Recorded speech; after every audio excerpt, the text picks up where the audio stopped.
신약성경 하박국서 3장 2절 한 절을 읽겠습니다. 아멘. 따라합시다. 부흥하게 하소서. 시작. 구약에 선지자가 12명이 있어요. 몇 명? 12명. 그 중에 하박국은 그 선지자 중에 한 명이에요. 히브리 말에 동사에 하바크라는 말이 있어요. 하바크. 이 하바크라는 말은 안는다는 말이 있고, 품는다는 말이 있고, 씨름한다는 뜻이 있고, 손을 모은다는 뜻이 있어요.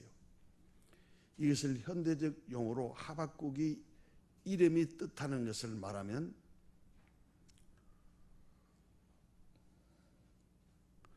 이 사악한 세상에서 하나님의 사랑으로 품어주는 사람, 어렵고 힘든 사람에게 위로해주는 사람, 기도로 씨름하는 사람, 찬양 사역자의 이름, 그게 하박국이에요.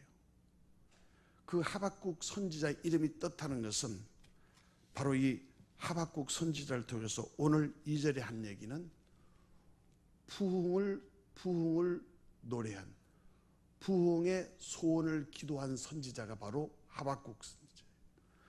그 하박국 선지자의 기도 가운데 오늘 한 절을 우리가 뽑아서 읽었어요. 따라합시다. 부흥하게 하옵소서. 시작.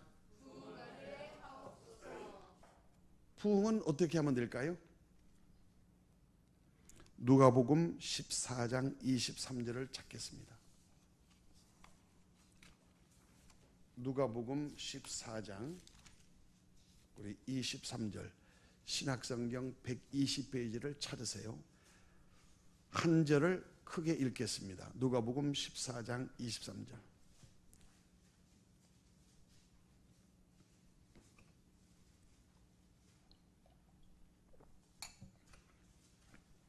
찾으셨나요?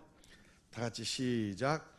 주인이 종에게 이르되 길과 산을 타리로 가서 사람을 관건하여 데려다가 내 집을 채우라.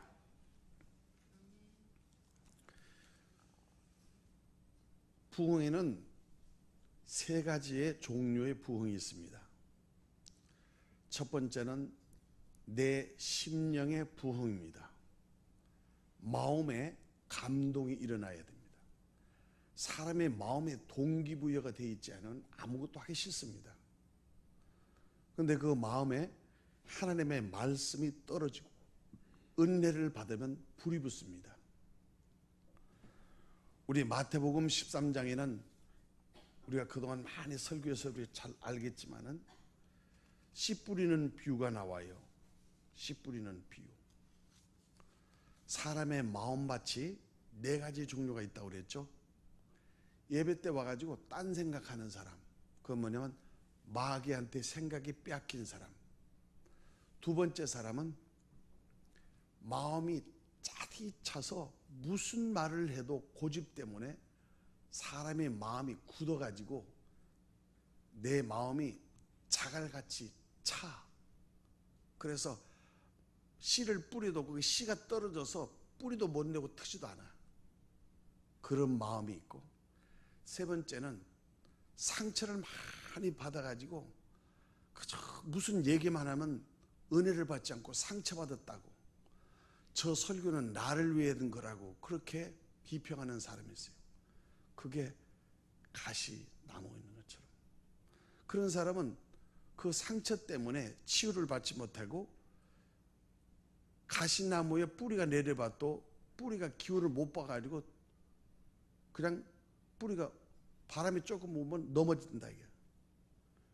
왜 넘어지냐? 성경은 세상의 재리와 유혹, 돈 걱정 때문에 믿음을 포기하고 순종 못한다 그거예요. 현대인의 가장 큰 그거죠. 말을 안 해도 자기 자신을 가만히 보면 돈 때문에 예배 빠지고 기도 못하고 헌신 못합니다.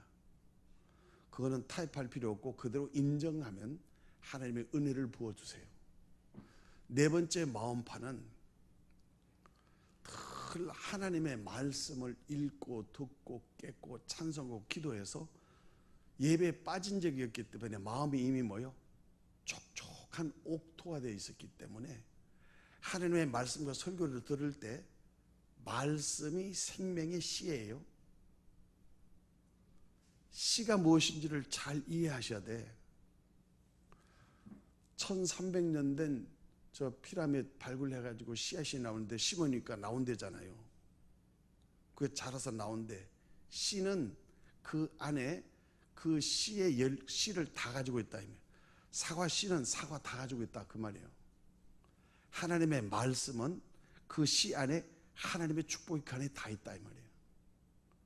사과나무 씨를 심으면 씨 심었는데 사과나무가 열리죠?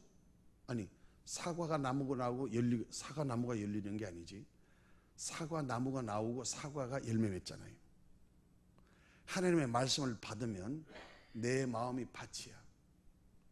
그래서 여기 씨가 말씀이 하나님의 말씀이 살아서 자라나기 시작해.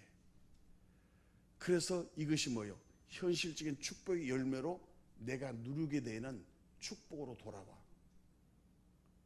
그러니까 씨를 잘 뿌리는 것은 씨앗이 좋아야 되고 밭이 옥토해야 되고 때가 씨 뿌리는 때를 말해야 돼. 세 가지가 중요한 거죠. 토양이 중요하고 씨앗의 종류가 중요하고 환경이 중요한 거야. 교회에서 광고해서 이번에 가을맞이 특세입니다 하면은 그거 벌써 하나님의 때야. 그때에 하나님의 예비된 축복이 있는 거라고. 그때 와야 돼. 그때. 다음에 내가 늘 얘기하죠. 신앙의 가장 중요한 세 가지 기둥이 믿음은 현재형이에요. 지금이에요. 믿음의 주체는 남이 아니라 나예요.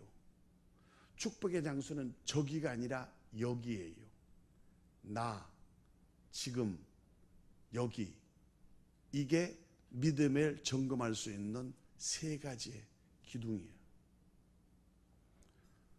그런 믿음을 가지고 있으면 항상 마음이 뭐예요? 기뻐. 이 마음이 기쁘면은 딴 사람을 뺏어갈 수도 없어요. 왜? 내 마음에 심령의 기쁨이 오면은 어디 가도 기뻐요. 근데 아무리 풍하고 흐르는 데 가도 내 마음이 기쁘지 하지만 기분 나쁘단 말이에요. 그러니까 환경의 문제가 아니라 내 마음의 문제라는 것을 알아야 돼요. 그래서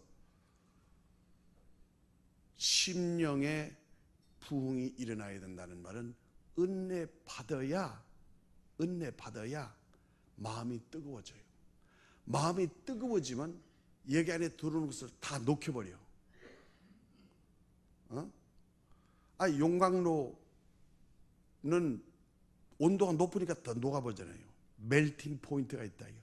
내 심령에 용광로처럼 뜨거운 예수님의 피가 끓고 예수님의 사랑과 그 은혜가 있어야 돼. 그래서 사랑할 수 있는 능력이 있어야 된다. 멜팅 포인트.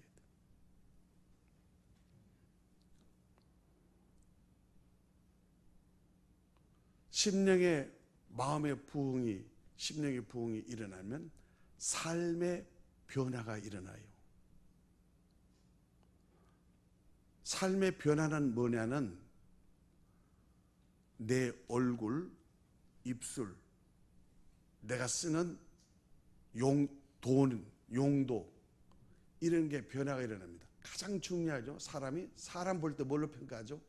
인상, 얼굴에 복이 있죠. 사람은 뭘로 알죠? 인품. 그래서 옛날 급제한 사람들 임금한테 받을 때는 면접할 때 신언서판 네 가지를 받다. 그 몸가짐이 중요한 거예요. 그것은 가정교육과 예배를 통해서 다듬어지는 거예요. 하나님의 말씀으로 다듬는 것이에요.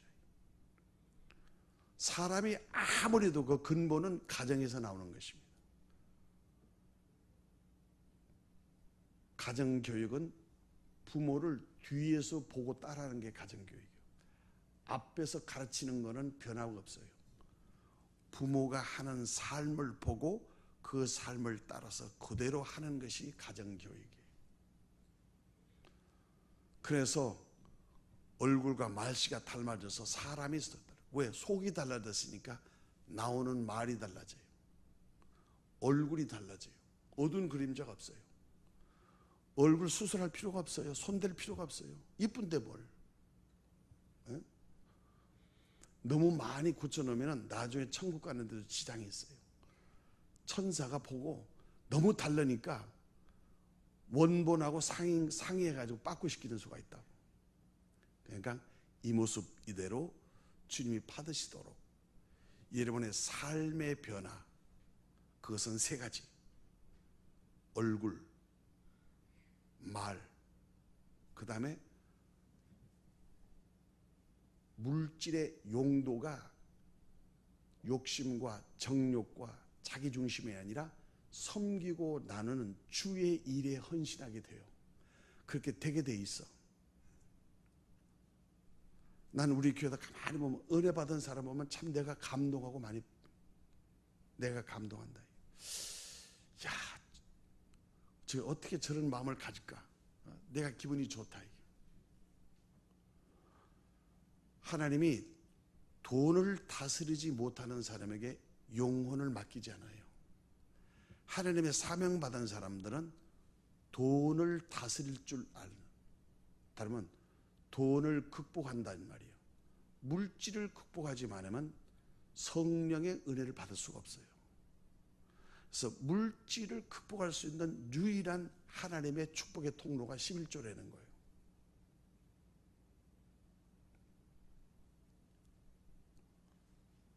세 번째는 인생의 방법, 방향이 달라요. 가치 기준이 달라진다. 심령의 변화가 일어나면 삶의 변화가 일어났고, 삶의 목적이 나 중심에서 축이 하나님 중심으로 옮겨집니다. 그래서 생각하는 것이 모두 어떻게 생각하냐면, 이거 하나님이 기뻐하시는 건가? 이거 하나님이 원하시는가? 모든 판단 기준이 plumb line, 다림줄이 하나님의 말씀이에요. 그래서 in viewpoint of God's sight, 하나님의 관점으로 내가 자꾸 길들여지는 거예요. 지금 하나님이 뭘 하면 기뻐하실까? 아, 지금 하나님이 어떻게 하는 게 기쁘게 하는 것이지? 하고 내 모든 삶의 그 방향과 목적이 주님의 기쁨이 되게 한다는 거예요. 이게 부흥이에요. 그러니까 뭐요? 따라합시다. 내가 변하지 않으면, 그 다음에 무슨 말이에요? 아무것도 변하지 않아요. 그 말 깊이 새기세요. 내가 은혜 받으면 다 은혜 됩니다. 그런데 내가 은혜 안 받으면 은혜 받은 곳에서 은혜를 깹니다. 무슨 탓인 줄 아세요? 마음 속에 중심이 하나님의 바로 서 있지 않으면, 기본이 바로 서 있지 않으면 아무리 은혜 받고 아무리 입으로 찬송으로 말로 해도 쭉쟁이에요. 입신앙이에요. 여러분, 입신앙이면 입으로 다 해요. 생각으로 다 해요. 말로 다 해요. 그거는 뭐예요? 입신앙이에요. 성경에 그것을 뭐라고 하냐? 나중에 쭉쟁이다. 이게 쭉쟁이. 알맹이가 없다. 이게 열매가 없다. 이게. 이번에 그거 우리 수술합시다. 우리 교회에서도 다 여러분들은 귀하시고 훌륭하신 분들이지만, 이제는 뭐예요? 움직이는 신앙, 결단하는 신앙, 순종하는 신앙으로 복을 받아야 돼요. 가만히 앉아서 기도해서 기다려서 되는 게 아니에요. 베드로는 어부기 때문에 밤새도록 그물을 했어요. 왜 그물질을 해요? 어부는 그물질을 해야 돼. 성도는 기도로 자야 고기가 잡혀요. 응답이 있는 거예요. 응답 안 하고 맨날 목사님 기도해서 왜 안 돼요? 왜 안 돼요?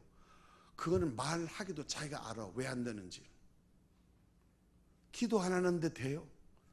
기도하고 되는 게 이상한 거죠. 따라합시다. 하나님의 무관심은 하나님의 저주다. 시작. 하나님의 무관심은 하나님의 저주다. 그게 무슨 뜻이냐면 교회 한 번 빠지니까 기분 좋아요. 두 번 빠지니까 재미있어요. 세 번이니까 편해. 네 번이니까 교회 안 나가는 게 더 좋아. 그가 제가 쓰려는 책 제목이야. 하나님 없는 행복이야. 그거는 하나님이 이미 저주 아래 있는 거예요. 근데 기도해도 안 돼. 교회 다도 너무 힘들어. 헌신하고 헌금하는데도 너무 힘들고 너무 힘들어. 그거 잘 되고 있는 거 아세요? 그거 잘 되고 있는 거야. 왜? 기도해서 어려운 것은 잘 되고 있는 거고 기도 안 해도 잘 되는 것은 이미 잘못되고 있다는 증거야. 왜? 하나님은 열매를 주시는 분이시기 때문에. 눈물을 흘리며 씨를 뿌리는 자는 기쁨으로 거두리로다. 울며 씨를 뿌리러 나가는 자는 반드시 기쁨으로 그 곡식단을 가지고 돌아오리로다. 씨는 하나님 말씀이에요. 그 말씀 안에 생명의 씨가 있고 그 생명의 씨를 심으면 그 씨 속에 말씀 속에 약속된 하나님의 축복이 그대로 열매로 우리에게 돌아오게 하시는 것이 하나님의 축복이에요. 이 원리를 터득하고 이 원리를 적용하면 이 세상에 안 되는 일이 없다. 그게 진리예요. 교회 부흥은 숫자 늘리고 건물 짓는 게 아니라는 걸 제가 깨달았습니다. 우리가 경험했습니다. 심령의 부흥. 내가 행복하지 않으면 교회 부흥은 소용이 없어요. 나는 여러분들이 행복하기를 바라요. 우리 교회에는 행복한 만남이 있어요. 왜요? 예수님을 만나. 그리고 좋은 분들을 만나. 그리고 뭐요? 행복한 신앙생활을 할 수 있어요. 저 화려하고 크고 웅장한 교회에서 그래서 내가 웅장하고 화려하고 은혜 받는 게 아니에요. 은혜는 항상 낮은 곳에 임하세요. 하나님의 응답은 가장 아픈 곳에 가까이 있는 거예요. 가장 힘들고 어려울 때가 주님을 만날 때예요. 그때 타협하면 삐끄러지는 거예요. 9월달에 그거 다 회복해야 돼요. 심령복음은 그거예요. 기본이 기초공사가 잘못됐는데 건물이 바로 설 수 있다고 생각하세요? 아니잖아요. 그건 상식이야. 그 상식은 아는데 성경의 진리는 왜 믿지 못해요?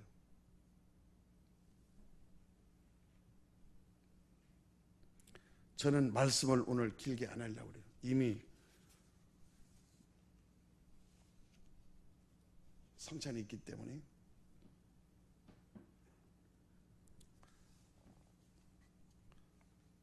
씨를 심을 때는 씨를 심는 사람이 있고 물을 주는 사람이 있고 자라나게 하는 사람이 있어요. 여러분은 씨 심고 나면 땅 속에 어떻게 일어나는 거 다 알고 계세요? 아무도 몰라요. 누가 알죠? 하나님이 아세요. 왜요? 생명의 주이시기 때문에. 이 세상의 모든 우주 만물을 하나님이 창조하셨기 때문에 바다도 산도 돌도 새도 꽃도 창조주를 아세요. 그거 알아야 돼요. 씨를 심지만은 썩고 움나고 싹나고 돋아나는 것은 누가 하는 거예요? 그거 하나님이 하시는 거예요. 그런 말이 어디 있냐고요? 성경에 고린도전서 3장 6절에서 9절에 써져 있어요. 바울은 말씀을 선포하는 사역자예요. 설교하는 설교자예요. 선교하는 선교자예요. 말씀을 심으면 물을 주는 사람이 있어요.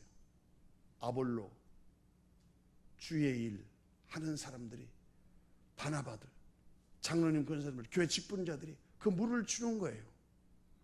북도 다 주는 거예요. 그게 뭐예요? 돌봄과 섬김이에요. 성도를 돌봐야 돼요. 어떻게 도움의 손길을 펼쳐야 된다. 앞으로 우리 교회는 교회 학교가 부흥이 돼야 돼요. 나는 우리 채원이, 우리 여기 하주선이, 예신이, 우리 민서병제, 전사님, 벤석여사님, 이런 분들, 저서 이런 분들, 젊은 세대들이 동기부여가 됐으면 좋겠어요. 정말 이번 금요일 날 피 맺힌 소원, 그 어느 한 분의 간증을 통해서 우리 모든 교우들이 동기부여가 됐습니다. 한 사람이 동기부여로 한 사람이 교회를, 그분은 정말 눈물 나고 감동을 이루고 우리의 가슴을 뛰게 한다. 가슴을 뛰게 하는 사람이 있으면 은혜를 까먹는 사람이 있다. 우리 교회는 자꾸 북돋우고 물절고 막 격려하고 칭찬해서 우리 모든 교회 에너지가 어디로 빠져야 되느냐? 오직 전도로 모아져야 교회예요.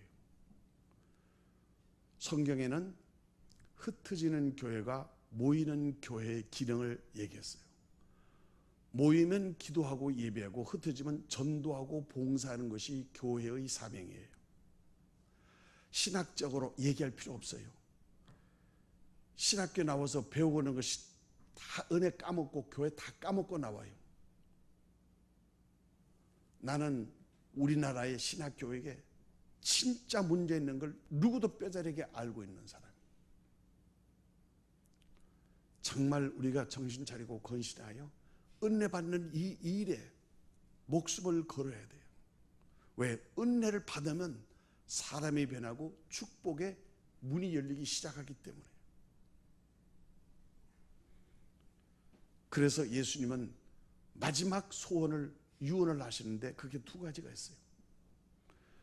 The Great Commission, 하나님이 우리에게 주신 대사명이 있어요. 그게 마태복음 28장 18절에서 20절 말씀이에요. 또 하나님이 우리에게 The Great Commandment, 더 계명을 주셨어요. 그건 마태복음 22장 37에서 40절에 나와 있어요. 하나님이 주신 계명은 제가 늘 강조하죠. 계명은 하지 말라, 하라, 우리를 괴롭히게 해준 게 아니고 하나님이 우리를 사랑하기 때문에 풍성한 생명을 주시기 위한 사랑이 계명이라고. 하지 말라 하면 죽으니까 하지 말라는 거예요. 교회에서 광고하는 것 여러분들을 괴롭히고 부담이 되는 게 아니라 그래야 복을 받기 때문에, 그래야 은혜 받기 때문에, 그래야 회복되기 때문에, 그래야 축복받기 때문에, 여러분의 영혼을 위해서, 여러분의 자손을 위해서, 여러분의 가정을 위해서, 여러분의 사업을 위해서 하나님이 주신 축복의 기회예요. 그게.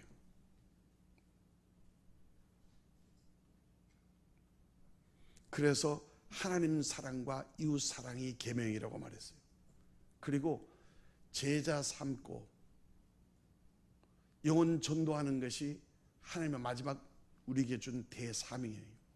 사랑을 계명으로 주시고 전도를 우리의 사명으로 주셨어요. 그것을 하나님의 피 맺힌 소원 이렇게 말해요. 여러분, 인간적으로 한번 이해를 해봅시다. 하나님은 우리 아버지세요. 예수님은 아들이세요. 아들을 십자가에 몸 찢고 피 흘리셔서 피가 다 빠져갈 때, 죽을 때까지 버려두는 자식이 아버지가 있을까요? 그거는 하나님만이 하실 수 있는 하나님의 사랑이기 때문에 그 사랑을 우리가 뭐라고 표현하냐면 따라해, 십자가의 사랑. 그 십자가의 사랑은 설명이 안 되기 때문에 조건 없는 사랑이라고 그래요. 그거를 다른 말로 하면 uncountable, untouchable, unbelievable.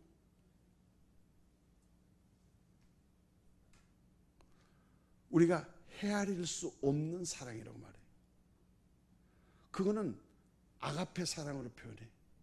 우리는 그걸 말로 배울 수 없고 말로 할 수 없어. 그 사랑을 받은 자만 그 사랑의 값어치를 알아. 값싼 은혜는 값싼 복음이 돼. 그러나 값비싼 은혜는 값비싼 복음을 증거하는 증인이 되는 거예요. 값싼 은혜를 구걸하지 마시고 값비싼 은혜를 사모하는 저러분 여러분 되시기를 예수님으로 축복합니다. 그래요. 그래야 돼요. 그것은 한마디예요. 아버지가 하나님이 우리를 창조하셨다고 했습니다. 그런데 성경 역사를 보면은 해도 너무하잖아요. 만 가지 은혜를 주고 따먹지 말란 선악과 계명을 낼름 따먹어서 하나님과 원수가 되어서 쫓겨나고, 수많은 선지와 열왕과 역사를 통해서 수천 년 동안 하나님의 회개하면 용서한다, 하나님의 뜻을 이루라고 천지 개벽을 몇 번 시키고 나라와 전쟁과 질병과 재앙을 통해서 수없이 깨닫게 했지만 여전히 지금도 하나님을 믿지 아니하고 예수를 구주로 영접하는 무리들이 90%라. 지금도. 그러니까 뭐요? 우리는 지금 살아가는 사람이 어디로 가느냐? 지옥을 향해서 밀려가고 있어요. 근데 이 인간을 만드신 하나님의 창조주 아버지가 딴 거는 다 참고 용서하겠는데 내가 보는 예수, 내 아들을 이렇게 죽이고 이렇게 피 흘려서 이렇게 처참하게 이렇게 희생한 제물로 십자가에 전 인류를 위해서 흘린 이 피, 이 보혈, 이 사랑, 이 은혜를 믿지 않고 배은망덕한 자에게는 두말 할고 필요하고 물어볼 필요 없이 지옥불에 던져 쳐넣겠다는 것입니다. 왜냐하면 하나님이 예수를 십자가에 못 박을 때는 하나님은 미치셨기 때문에 그렇습니다. 하나님의 눈에는 피멍이 들었고 하나님의 가슴에는 예수를 죽인 십자가에 멍투성이가 들으신 하나님이에요. 그래서 하나님은 피 맺힌 소원이 있는 거예요. 그게 뭔지 아세요? 내 아들 예수를 죽여서 너를 구했으니 예수를 믿고 나한테 오라는 것입니다. 다 좋은데 지옥 가는 것은 못 보겠다는 것입니다. 그래서 하나님의 아버지가 뭐래요? 내 새끼 죽이느니 내가 죽자. 내 새끼 지옥 가는 꼴은 죽어도 내가 못 보겠다. 내가 죽자 하고 이 땅에 우리를 위해서 내려오신 분, 그분이 하나님 아들 예수 그리스도세요. 그 마음을 아세요? 그 아픔을 아세요? 그 사랑을 아세요? 그 고통을 아세요? 그걸 모르면 우리는 여전히 싸구려 복음을 구걸하는 거지 생활이에요. 그 사랑을 알고 그 은혜와 깊이를 넓어가고 그 피맺힌 하나님의 사랑과 절규를 안다면 우리는 지금 이대로 죽어도 할렐루야 찬송해야 돼요. 나 같은 죄인을 세상에 하나님이 이 땅에 오셔서 나를 위해서 죽으셨다고, 나를 위해서 몸을 찢기시고 피를 흘리시고 죽으시고 그 도통을 상하신 그 죄의 원흉이 바로 나라는 사실을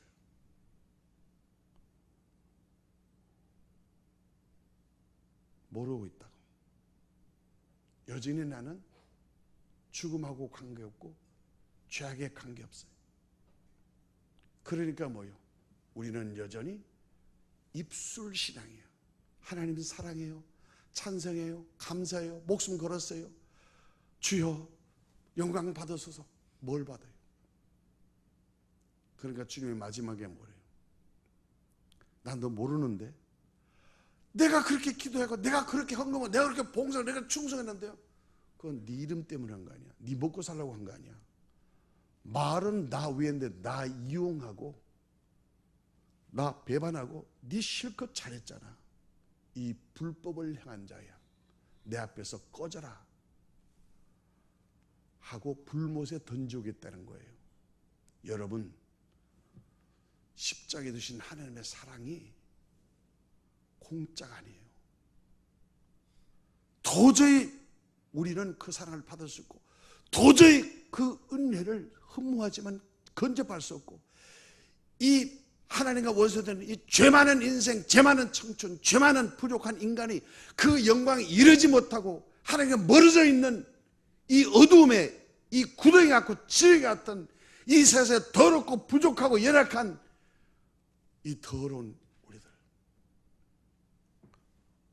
하나님이 우리를 그 모습을 사랑하셔서 나를 끌어안으셨어. 나를 품으셨어. 그게 하박국이야. 나를 끌어안으셨어. 나를 품으셨어. 나를 안으셨어. 그리고 어디로 올라갔어? 십자가로 돌아가셨어. 그리고 거기서 대신 죽으시고 나를 다시 살려보내주셨어.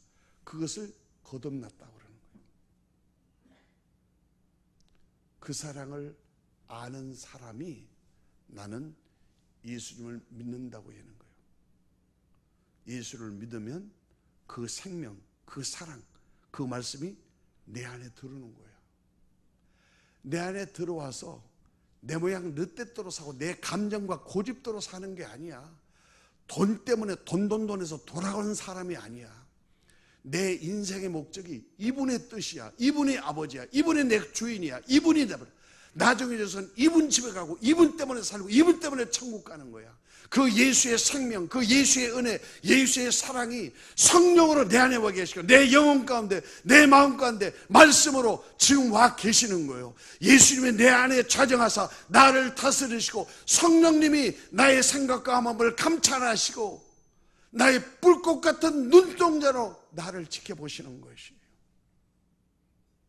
그거 아시느냐고. 모르신다면 여러분은 주님을 무시하고 내팽개치고 아직도 여러분이 하나님 되고 있는 거야.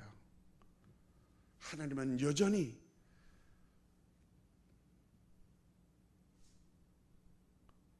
예수님은 죽으러 오셨지만 성령님은 죽으러 오신 분이 아니라 인격적으로 예우받고 환영받고 우리를 도우시는 보혜사 하나님이에요. 생각 한 번 잘못해도 성령님은 그 생각을 아시기 때문에 못 움직이세요. 죄의 생각과 죄의 말하고 죄의 생각만 해도 그 더러운 심령과 마음속에는, 그 입술에는 성령님이 인격적이시고 거룩한 하나님의 영이시기 때문에, 죽으러 오신 예수님이 아니라 거룩하신 하나님이기 때문에 거룩한 영이 움직일 수 없어요. 죄와 함께, 미움과 함께, 원망과 불평과 돈 때문에 하나님과 우상과 함께 겸할 수 없다 이게요. 그래서 하나님은 뭐예요? 움직일 수 없게 묶어두고 계신다 이게. 우리가 이걸 깨워야 돼요. 그래서 내 안에 하나님이 좌정하사 하나님이 말씀하신 그 말씀대로 살 수 있도록 내가 깨워서 하나님의 말씀의 지배를 받는 것이 심령 부흥이에요. 그 부흥을 위하면 5월, 9월, 5월, 11월 이 한 주간 5일 닷새만큼은 마음으로 작정하고 새벽에 나와서 하나님의 은혜를 회복하고 내 심령이 부흥해서 하나님의 동기부여를 받고 다시 한번 사랑의 온도를 높여야 돼요.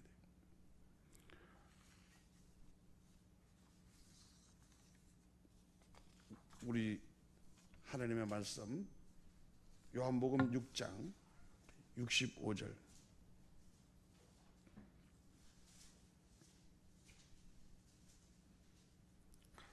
요한복음 6장 53절로부터 57절까지를 교독하시겠습니다. 신약성경 요한복음 6장 53절로부터 57절까지. 예수께서 이르시되 내가 진실로 진실로 너희에게 이르노니 인자의 살을 먹지 아니하고 인자의 피를 마시지 않으면 너희 속에 생명이 없느니라.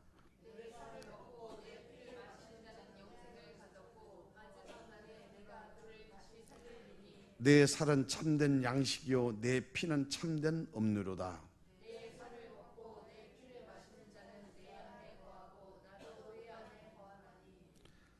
다 같이 살아계신 아버지께서 나를 보내심에 내 아버지로 말미암아 사는 것 같이 나를 먹는 그 사람들로 나로 말미암아 살리라. 오늘 성찬에 참여할 때 이 떡이 아니고 이게 포도주의 물이 아닙니다. 예수의 피와 예수의 몸입니다. 예수님이 마지막 유언을 남기셨을 때 제자들에게 제정하신 성찬 예식은 예수님이 제정하신 예수님의 명령이에요. 예수를 믿는 사람은 예수의 피를 경험하고 예수의 살을 경험하지 않으면 거듭난 사람이 아니에요. 내 안에 예수의 피가 흐르지 않는데 어떻게 예수의 피로 살아납니까? 내 몸이 예수의 몸으로 부활하지 않는데 어떻게 영생합니까? 성령님이 그거를 경험하게 시키는 거룩한 예식이 성찬 예식이에요. 우리는 매월 첫 주간에 이 성찬 예식이 하나님 성령님이 이 시간 우리에게 설교하시는 시간, 우리를 경험하는 시간이에요. 여러분 앞에 떡이 올 때 이 떡은 예수님의 몸을 경험하는, 포도주로 할 때 이 차는 예수님이 흘리신 보혈이다. 내 안에 예수의 몸, 예수의 피. 그래서 예수님이 이 떡은 내 몸 떡 조각이야. 내 몸이야. 왜? 하늘에서 내려온 산떡이 예수이기 때문에 예수의 몸이 곧 영혼을 살리는 네 영원한 부활한 신령한 몸이 될 거야. 내 몸이, 내 살이 너희 안에, 내 피가 너희를 살리는 영원한 생명의 피가 되어서 인자의 살을 먹지 아니하고 인자의 피를 먹지 아니면, 하나님의 어르신 자 예수 그리스도의 피를 마시지 아니하고 하나님의 어르신 자 예수 그리스도의 살을 먹지 아니면 너희 안에 영생이 없는 거야. 예수의 피, 예수의 살은 예수의 말씀이고 말씀이 육신이 되오신 하나님의 아들이 예수님이기 때문에 예수님의 피와 살을 기념하는 속에서는 예수의 생명이 내 안에 약속으로 잉태돼요. 우리는 언젠가 주님 앞에 섰을 때 육신은 장사대로 흙으로 없어지만 내 안에 있는 이 영생의 소망이 신령한 몸으로 부활하여 이 모습 이대로 하나님의 새로운 신령한 몸으로 부활하여 하나님의 영원한 하나님의 자녀로 부활하여 영원한 천국에서 영원히 살 것입니다. 이 복된 부활의 소망이 성찬 속에 약속된 걸 믿음으로 보게. 첫 번째는 죄를 회개해야 됩니다. 두 번째는 사명을 고백해야 됩니다. 세 번째는 자기 일생을 하나님께 바쳐야 됩니다. 예수의 피와 살로 나는 새로운 사람이 되었습니다. 나는 예수의 피와 살을 기념하여 예수의 생명이 내 안에 있습니다. 나는 예수와 함께 죽고 예수와 함께 살았습니다. 그러므로 나는 예수의 사람입니다. 이제는 이 성찬에 참여한 자는 예수를 증거하는 예수의 사람이 되어야 합니다. 가슴에 손을 얹으십시오.